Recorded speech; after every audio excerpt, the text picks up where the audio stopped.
Hola y bienvenidos a otro episodio de India y la Izquierda Global. Si eres nuevo en el programa, no olvides darle al botón de suscribirte.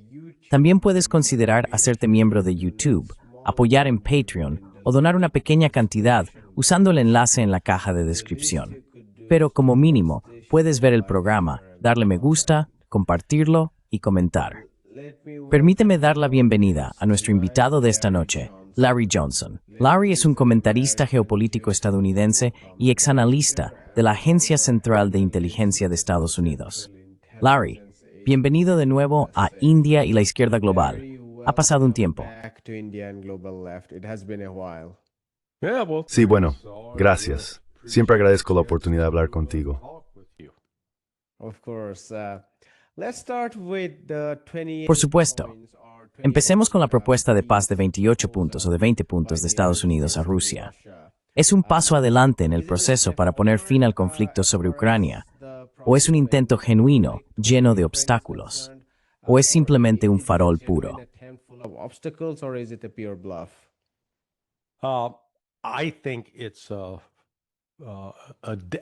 Creo que es una propuesta muerta desde el principio, en mi opinión.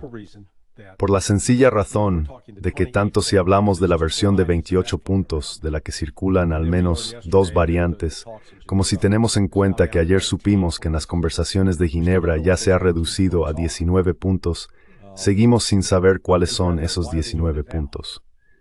¿Por qué lo hacen ahora? Pues por la misma razón por la que Occidente impulsó el desarrollo de Minsk en 2015, porque Ucrania estaba perdiendo en el campo de batalla. En enero de 2015, Ucrania sufrió una grave derrota militar en una batalla llamada Debaltsevo. Pero eso fue solo una batalla. Hoy, Rusia está atacando a Ucrania a lo largo de 7 u 8 líneas de avance diferentes, a lo largo de una línea de contacto de aproximadamente 1.300 kilómetros, que se extiende de norte a sur.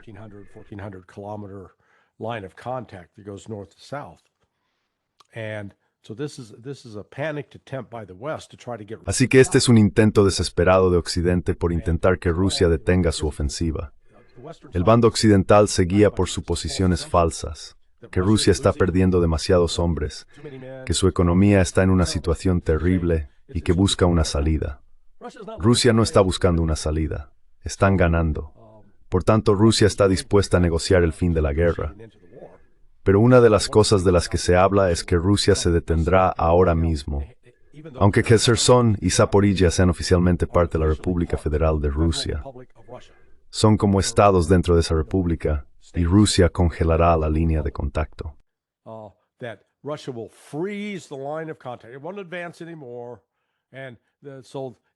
No avanzará más, así que dejará en cuestión esos dos territorios. Eso no va a pasar. Quiero decir, la gente que impulsa eso está delirando. Si Putin intentara aceptar algo así, sería derrocado. Creo que el ejército lanzaría un golpe de Estado y lo echaría. Estaría acabado. No lo veo haciendo eso. Así que no tenemos los detalles, pero este es otro intento de conseguir que los rusos se detengan antes de derrotar completamente a Ucrania y de ganar tiempo para que Occidente pueda reconstruir el ejército ucraniano, rearmarlo, reequiparlo, porque van a volver. En última instancia volverán a atacar a Rusia y querrán destruirla. Por eso creo que esto es solo un ejercicio sin sentido.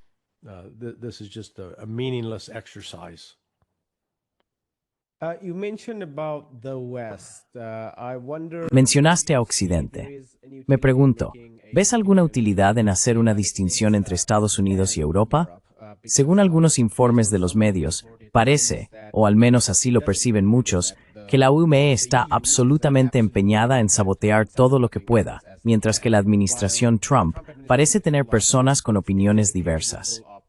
¿Es esa una distinción útil, o crees que no lo es, y que Estados Unidos no actúa como un mediador honesto? Y si pudieras añadir también algo sobre tu visita a Rusia, ¿cómo ven allí a Estados Unidos y a Occidente? ¿Consideran a Estados Unidos un mediador honesto?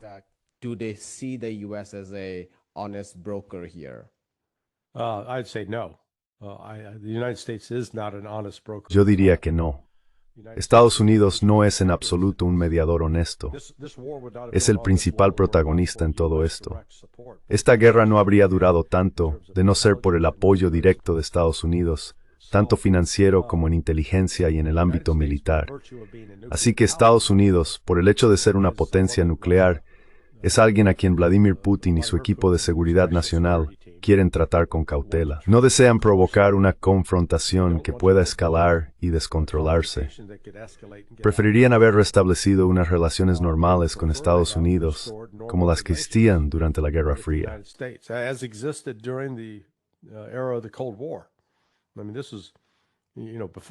Quiero decir, esto fue, ya sabes, antes de que nacieras, en los viejos tiempos o en los malos viejos tiempos, cuando se veía a la Unión Soviética como esa potencia comunista internacional empeñada en conquistar el mundo. Era la competencia definitiva entre el capitalismo y el comunismo. Aún así hablábamos. De hecho, Estados Unidos y la Unión Soviética negociaron acuerdos de control de armas. En aquel entonces se llamaba SALT, el Tratado de Limitación de Armas Estratégicas. Más tarde fue reemplazado por el START. También negociaron el Tratado sobre Misiles Antibalísticos y más tarde el Tratado sobre Fuerzas Nucleares de Alcance Intermedio. Así que, cuando se trataba de los soviéticos, hablábamos, tenían relaciones diplomáticas, ya sabes, no como hoy. Vale.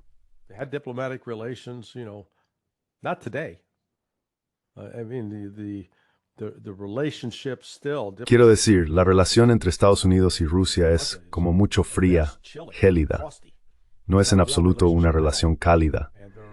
Todavía no se puede tomar un vuelo directo de Estados Unidos a Rusia. Estados Unidos aún no ha nombrado un embajador importante en Rusia. Creo que todavía tienen al jefe adjunto de misión, el encargado de negocios, gestionando los asuntos. Y, ya sabes, Estados Unidos confiscó ilegalmente una propiedad rusa, un centro recreativo a las afueras de Washington. Así que ya ves, hay mucho que Estados Unidos podría hacer para intentar aliviar las tensiones, y no lo está haciendo. Ya sabes, Witkoff ha estado hablando con Kirill Dmitriev.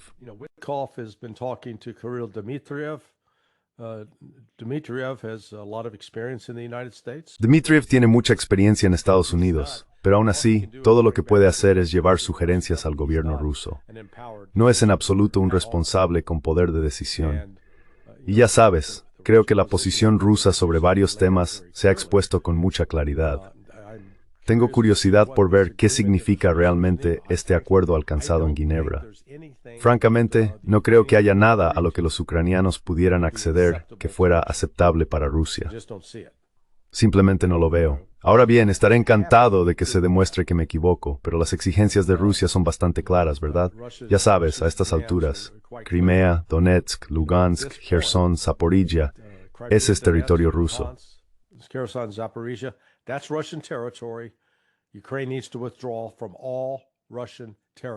Ucrania tiene que retirarse de todo el territorio ruso, punto. No una retirada parcial, retirarse por completo.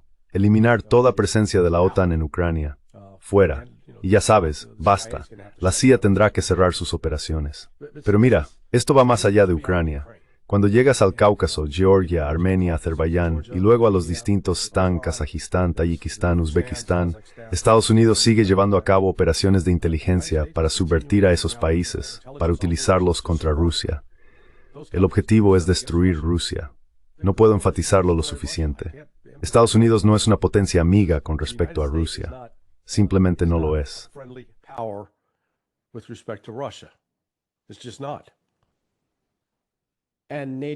Y se supone que la OTAN debe continuar en Polonia y otras partes de Europa del Este.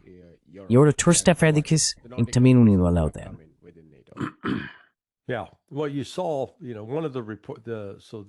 Sí, bueno, viste uno de los... Entonces, el delegado ucraniano en la Rada publicó o filtró una versión del plan de 28 puntos.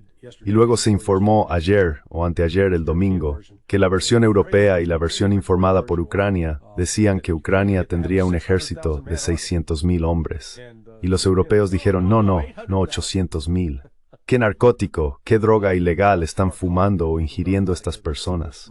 Al estallar la operación militar especial en febrero de 2022, creo que el tamaño total de las fuerzas terrestres ucranianas era de unos 300,000, 280,000, por ahí.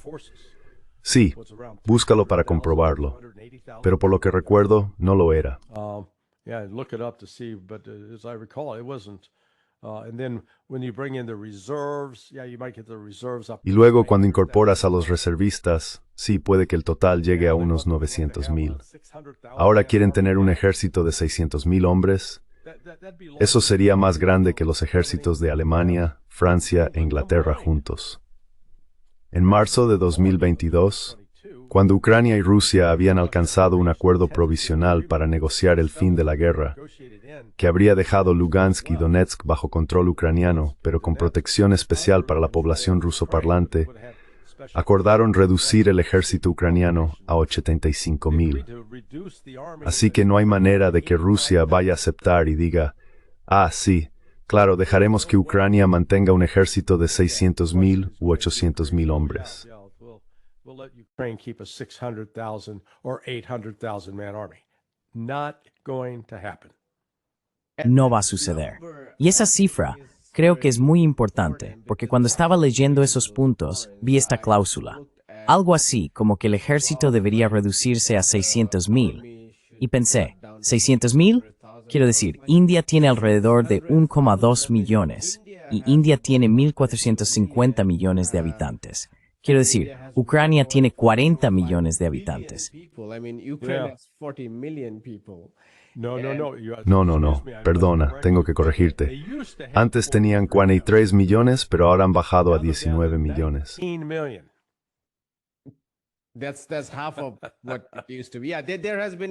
Eso es la mitad de lo que solía ser. Ha habido un enorme, lo que se ha llamado un colapso demográfico dentro de Ucrania. Y me alegra que me hayas corregido con las cifras más recientes. Quiero decir, era consciente de este colapso demográfico, pero sí, volviendo al punto, 600,000 de 20 millones de personas es asombroso. Y la India y China, estos son los países con mayor población, algunos de los ejércitos más grandes. Y Ucrania tiene la mitad de eso. Simplemente inimaginable.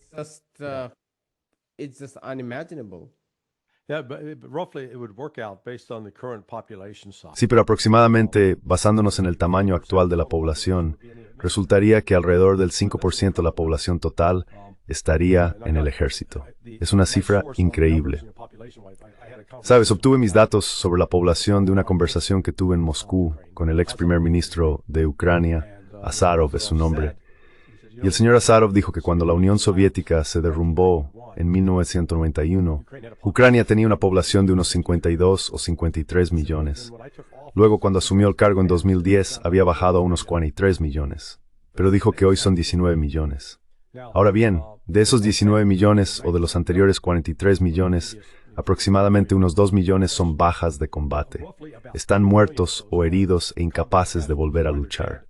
2 millones. Es una cifra enorme, enorme.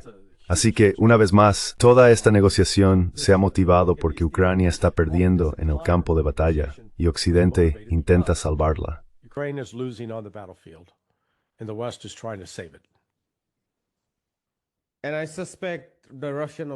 Y sospecho que la objeción rusa no se limita al número de combatientes.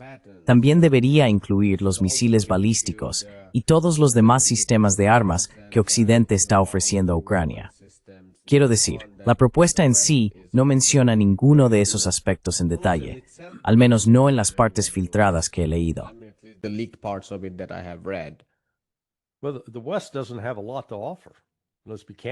Bueno, Occidente no tiene mucho que ofrecer. Seamos francos.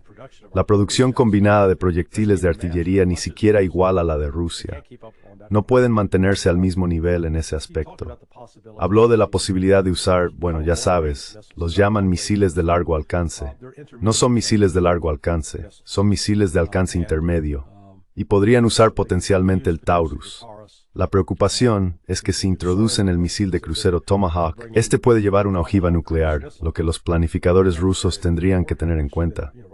Y por tanto, cualquiera de esos misiles lanzados desde Europa o suministrados a través de Europa convertiría a esos países en objetivo.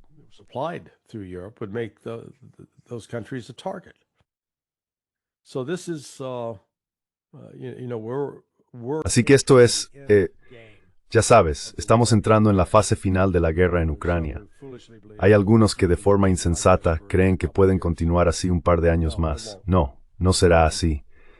Lo que ha cambiado es el crecimiento de las fuerzas terrestres en Rusia. El número de tropas sobre el terreno en Ucrania supera ahora las 700,000. Las fuerzas terrestres totales del ejército ruso en este momento son de aproximadamente 1,5 millones. Compáralo con Estados Unidos. El ejército estadounidense tiene entre 450,000 y 470,000 efectivos en total. Y si añades otros 80,000 o 90,000 del cuerpo de Marines, sigue siendo poco más de medio millón. You're still not even at you're a little over 500,000. One third the size of what Russia has deployed. Ya sabes, es un tercio del tamaño de lo que Rusia ha entrenado y desplegado. Y Ucrania no tiene los medios para igualar a Rusia en ninguno de esos aspectos. Luego, cuando hablamos de diferentes sistemas de armas, Occidente simplemente está superado, sobrepasado. Rusia tiene 4 variantes de misiles hipersónicos que viajan a más de Mach 6 y son maniobrables. Estados Unidos y Europa no tienen ni uno solo, ni uno. Está el misil Kinzhal, que Rusia ha desarrollado, y ahora nuevo misil crucero con alcance limitado, el Budaveshnik. Así que el panorama militar se es siempre por Ucrania. Y reset. The West and for Ukraine. Uno de esos números que acabas de mencionar era 450,000 efectivos armados de Estados Unidos. Y acabo de darme cuenta, ¿qué tan grande es la burocracia militar estadounidense? Porque si miras en Wikipedia, las cifras son de unos 2,3 o 2,4 millones. Así que supongo que eso significa que millones de personas forman parte de la burocracia militar, ¿verdad? Yeah, if you're looking at civilians that are employed. Sí, si estás contando a los civiles que trabajan como parte de ello. Si los separas por fuerzas terrestres y luego añades la armada y la fuerza aérea, creo que cuando juntas todo eso, estarías, ya sabes, quizá acercándote a 1,2 millones. Eso sin incluir a los reservistas. Pero cuando empiezas a hablar de movilizar reservistas, creo que Estados Unidos puede tener más de 2 millones de reservistas potenciales. Rusia tiene 30 millones. Una gran diferencia. Y por eso la gente piensa que es solo un término informal, opción militar especial. Casual term, special military operation, that really doesn't mean anything, but it means a whole lot.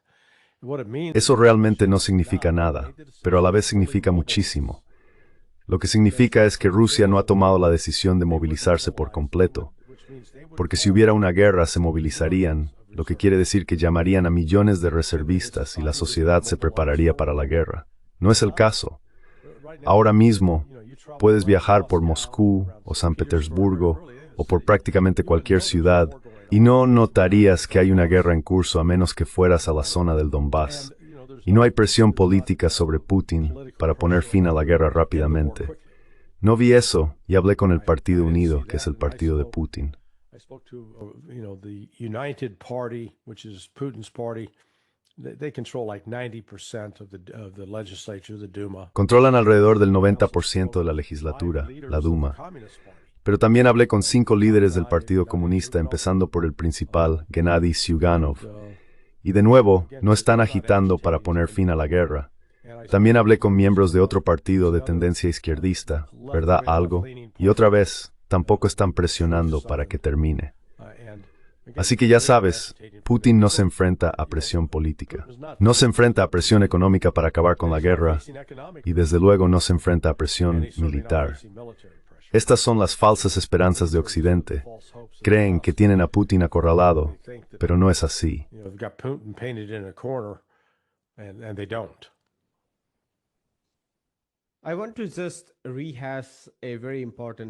Solo quiero retomar un punto muy importante que mencionaste, que Estados Unidos sigue expandiéndose, rodeando a Rusia en el Cáucaso Sur, en lo que a menudo se describe en los medios de comunicación tradicionales como una reducción de la influencia rusa en Georgia, Azerbaiyán y Armenia. Y como mencioné, es la misma historia en las regiones nórdica y de Europa del Este. Dada esa realidad, ¿cómo deberíamos entender este panorama más amplio de la propuesta de paz?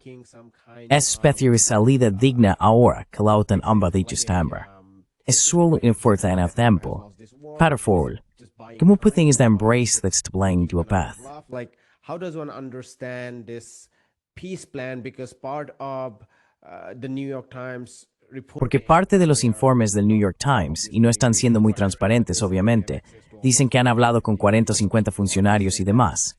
Dicen que Trump está frustrado por no tener un acuerdo. Convocó a los UTCAF, a los Kushner y a Rubius, y hubo esas reuniones secretas en Miami en las que estuvo presente Kirill Dmitriev.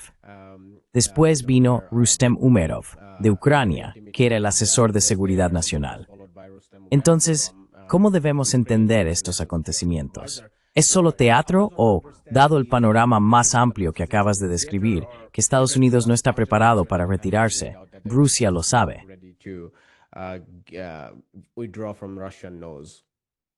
No, I think it's largely theater. No creo que en gran medida es teatro. La posición de Estados Unidos sigue basándose en una serie de suposiciones falsas, creencias erróneas sobre Rusia. El secretario del Tesoro, Scott Bessent, cree sinceramente que la economía rusa está en serios problemas, que no pueden continuar esta guerra mucho más tiempo o que van a colapsar. Realmente lo cree. Y estoy aquí para decir que eso es una tontería. No es cierto. Los rusos desde luego no lo creen ni lo sienten así. Pero Estados Unidos sigue actuando bajo esa suposición. Realmente piensan que tienen a Rusia en una posición en la que Occidente puede imponerles sus condiciones.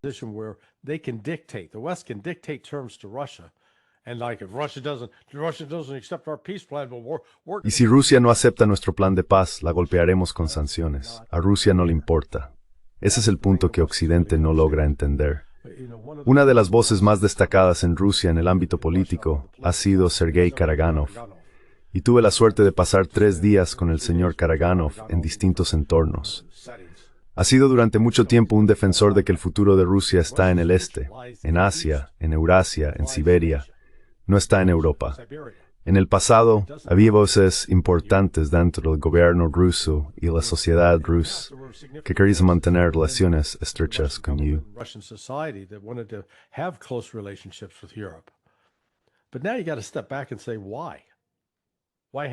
Pero ahora hay que dar un paso atrás y preguntarse, ¿por qué? ¿Por qué tener alguna relación con Europa? No hay nada en Europa que Rusia necesite. ¿Qué beneficio tiene para Rusia mantener una relación con Europa, aparte de que podría ser un mercado al que vender su petróleo y gas? Pero ya hemos visto que los europeos han dicho que quieren romper todos los lazos con Rusia. Sabes, para cualquiera que haya estado alguna vez en una relación romántica tóxica, si tuviste un novio o una novia tóxica, llega un momento en que te das cuenta de que tienes que separarte, alejarte de esa persona, porque es perjudicial para tu salud.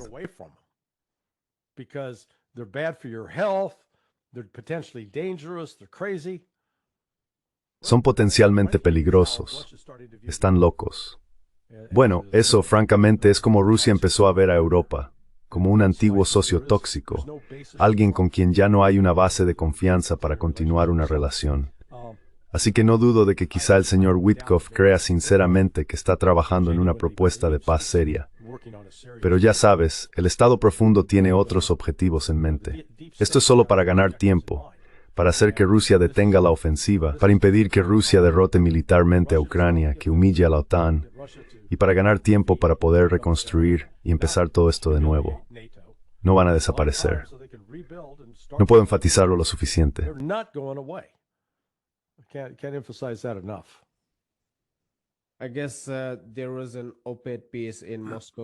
Supongo que hubo un artículo de opinión en el Moscow Times o en algún otro sitio con un titular como «Occidente no entiende que Rusia no necesita un incentivo económico para que esta guerra termine. Lo que Rusia quiere es una solución política». Y eso forma parte de lo que estás diciendo, porque cuando pensamos que podemos usar las sanciones como una herramienta coercitiva para que Rusia acepte lo que no quiere, o darle esas tentaciones de inversiones y comercio, creo que eso pasa por alto la visión de conjunto. ¿Cuál crees que es la división entre Estados Unidos y Europa en cuanto a su estrategia hacia Rusia? ¿Se trata solo de qué contribuyentes financiarán el complejo militar industrial estadounidense? ¿Es solo eso o hay algo más profundo detrás? Merely that, or is there something more deeper than that? No, I think this is. No, creo que esto es, bueno, al menos diferenciemos entre el liderazgo en Europa y la población, la gente. Creo que la mayoría de las personas, ya hablemos del Reino Unido, Francia, Alemania, Italia, Bélgica, los Países Bajos o España, todas estas poblaciones están en general en contra de un conflicto con Rusia. En general, querrían al menos mantener relaciones normales. Es el liderazgo el que está impulsando el conflicto. Y uno de los factores, estoy seguro, es el financiero. C.C. Sun Made. Tomemos como ejemplo a Kaja Kallas, de Estonia. Out of the Estonia, at least Al menos 38,000 millones de dólares.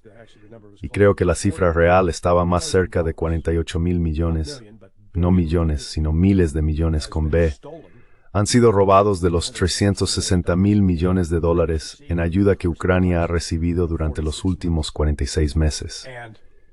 Ese dinero pasó por bancos en los países bálticos, en Estonia, y luego salió de allí para ser depositado en cuentas bancarias extraterritoriales, algunas en el Caribe.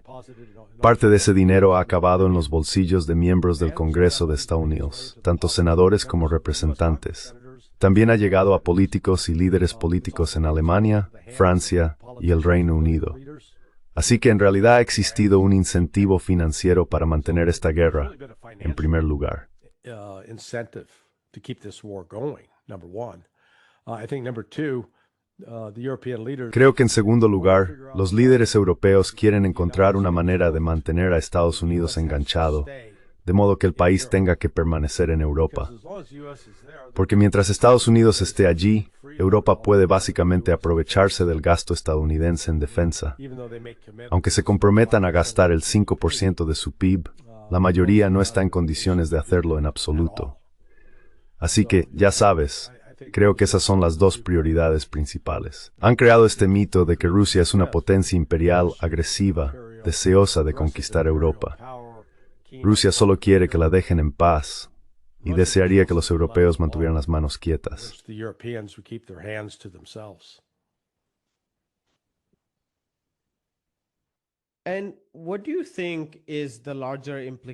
¿Y cuál crees que es la implicación más amplia de la derrota de la OTAN en Ucrania? Lo pregunto porque existe un contexto más amplio en el que Occidente está sufriendo múltiples derrotas. Está claro que las guerras arancelarias autoimpuestas por Estados Unidos contra China salieron terriblemente mal. Incluso la prensa tradicional dice que Estados Unidos perdió de forma estrepitosa. Toda su fachada con el imperio sionista ha quedado al descubierto por lo retransmitido en directo de este genocidio. Y luego está el estancamiento y el declive económico, tanto en Estados Unidos como en Occidente. Entonces, ¿cuál es la implicación más amplia de esta derrota para el futuro del imperio occidental?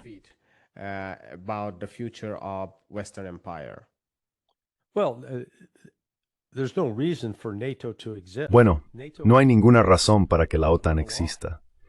La OTAN se basa en una mentira, en una falacia completa. Y esa falacia es que Rusia es un imperio agresivo, empeñado en conquistar el mundo y hacerse con el control de Europa. Es simplemente una mentira. La verdadera razón por la que la OTAN existe, y la razón por la que Estados Unidos se negó repetidamente a permitir que Rusia formara parte de la OTAN, es porque, por Dios, necesitamos tener una mamá rusa y una ballard, pero es chiquito un airplane contra el face de bien $. Porque hay que tener un enemigo.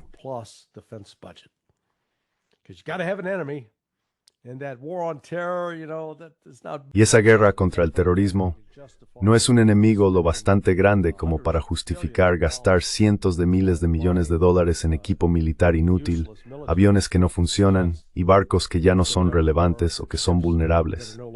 Pero por Dios, tenemos que tener una razón para ello. Esa es la única razón de la OTAN. Mantener la fachada, la mentira, de que Rusia es una amenaza. Ya sabes, nosotros impulsamos esa mentira. Se promovió incluso después de la Segunda Guerra Mundial, tras el final de la Gran Guerra Patria, cuando siempre decían, oh, los soviéticos van a irrumpir por la brecha de Fulda en Alemania y apoderarse de Europa. Rusia nunca tuvo intención alguna de hacer eso. Fue simplemente una mentira fabricada por Occidente.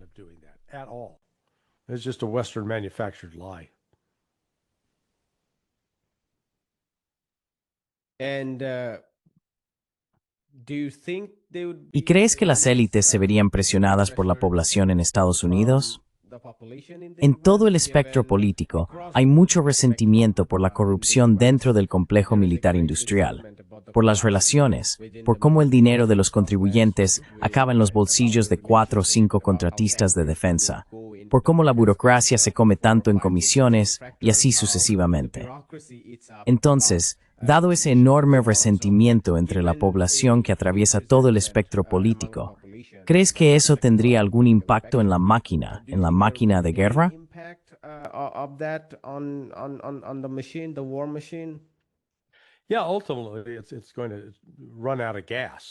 Sí, al final se va a quedar sin combustible.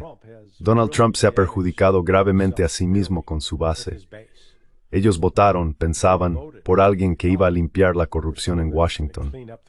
En cambio, Trump es solo otro cerdo en el comedero. Se ha colocado en la fila para alimentarse a sí mismo y a su familia con su negocio de criptomonedas y no ha cumplido sus promesas de poner fin a la guerra en Ucrania, de acabar con las guerras. En lugar de eso, está agitando para iniciar otras nuevas. Ya ha llevado a cabo un ataque contra Irán. Ha amenazado con lanzar un enorme despliegue frente a la costa de Venezuela. Ha autorizado el asesinato de pescadores desarmados afirmando que son narcotraficantes. Quiero decir, todo es una mentira. Pero hasta ahora lo que hemos visto es la corrupción endémica en Washington. Esto ha generado, a estas alturas, una frustración entre Baffersh que los ha alienado hasta el punto, bueno, simplemente no vamos a votar más. To just alienate them to the point that say, well, we're just not going to vote anymore.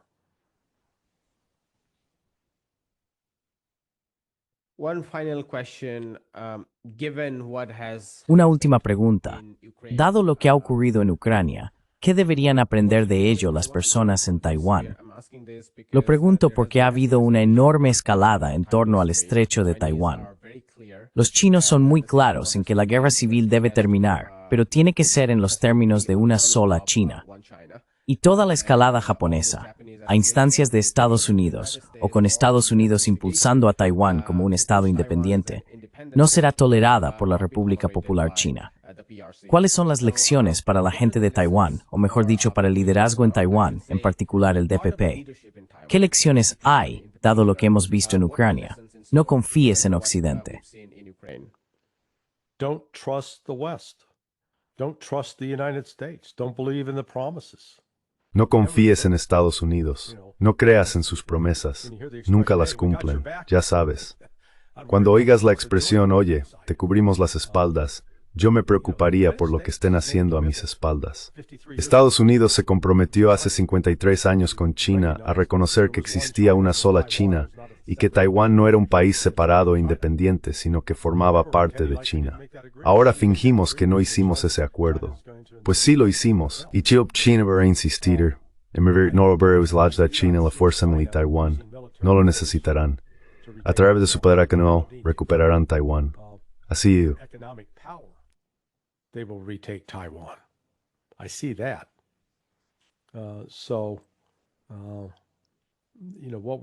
Así que lo que estamos viendo aquí es, una vez más, otro intento de Occidente de subvertir y controlar el orden internacional, el llamado orden internacional basado en reglas. Nosotros hacemos las reglas y todos los demás tienen que seguirlas, y podemos cambiarlas cuando queramos. Así que ya sabes, ahora decimos, oh, Rusia no debería ser recompensada por violar las fronteras de Ucrania. Pero mientras tanto, demonios, nos lo pasamos en grande en Siria, trayendo a verdaderos extremistas que decapitan gente para ponerlos al mando del país. Ningún problema ahí. Lo mismo ocurrió en Irak, lo mismo en Afganistán. Así que ya sabes, Occidente lo inventamos. Cuando nos conviene lo hacemos, si no nos conviene nos oponemos. La hipocresía es simplemente asombrosa. You know, the hypocrisy is just staggering. One final question I forgot actually. Una última pregunta que olvidé, en realidad. Por supuesto, Keir Starmer y otros están intentando chantajear a Rusia a través de sus activos congelados, incluido Macron, quien dice que depende de Europa cómo utilizarlos. Pero incluso el plan de Trump dice que parte de esos activos congelados, bueno, en realidad robados, quiero decir, congelados es solo un eufemismo, sí, pero que parte de esos activos robados se usaría para reconstruir Ucrania. Aún no hemos visto la respuesta rusa porque no ha habido ninguna reacción oficial al plan. Pero, ¿qué crees que sería la respuesta rusa ante este tipo de uso de activos robados para reconstruir Ucrania? Use of stolen assets to rebuild Ukraine. Well, actually, I think they did respond the other day. I don't have the exact. Bueno, en realidad creo que sí respondieron el otro día. No tengo la fuente exacta para citar ahora mismo, pero según tengo entendido, los rusos dijeron, muy bien, hemos identificado más de 300.000 millones de dólares en activos propiedad de empresas extranjeras aquí en Rusia. Si ustedes confiscan los nuestros, nosotros confiscaremos los suyos. Así de simple. Sí, el plan de Trump, sobre el papel, dice que se van a tomar inmediatamente 100.000 millones de los 300.000 millones en activos rusos y se gastarán en la reconstrucción de Ucrania, y luego Estados Unidos y Rusia invertirían conjuntamente los otros 200.000 millones. Rusia no va a aceptar eso. Es nuestro dinero, dirán. No vuestro dinero, nuestro dinero. Así que o lo devuelven y dejaremos todos esos otros activos aquí en Rusia tranquilos, o si lo confiscan, no y nosotros confiscaremos estos y nos pagaremos con esos activos. Rusia no va a dejarse intimidar. Occidente confunde la paciencia con la debilidad, y los rusos no son débiles. And the Russians are not weak. We'll leave it there, Larry. Lo dejaremos aquí, Larry. Ha sido una conversación interesante, como siempre, y hacía tiempo que no hablábamos. Muchas gracias por tu tiempo y espero verte de nuevo pronto. And hope to see you again soon. Hi, my name is Ayushman. Hola, me llamo Ayushman. Junto con Mudyar Jyotishman hemos creado esta plataforma. Durante los últimos 2 años hemos intentado generar contenido para las fuerzas de izquierda y progresistas. Hasta ahora hemos entrevistado a economistas, historiadores, comentaristas políticos y activistas. Si te ha gustado nuestro contenido y quieres que construyamos un archivo para la izquierda, tengo 2 peticiones para ti. Por favor, considera hacer una donación a la causa. El enlace está en la descripción de abajo. Y si no puedes hacerlo, no te sientas mal. Siempre puedes dar me gusta y compartir nuestros videos con tus camaradas. Por último, no olvides pulsar el botón de suscribirte. Don't forget to hit the subscribe button.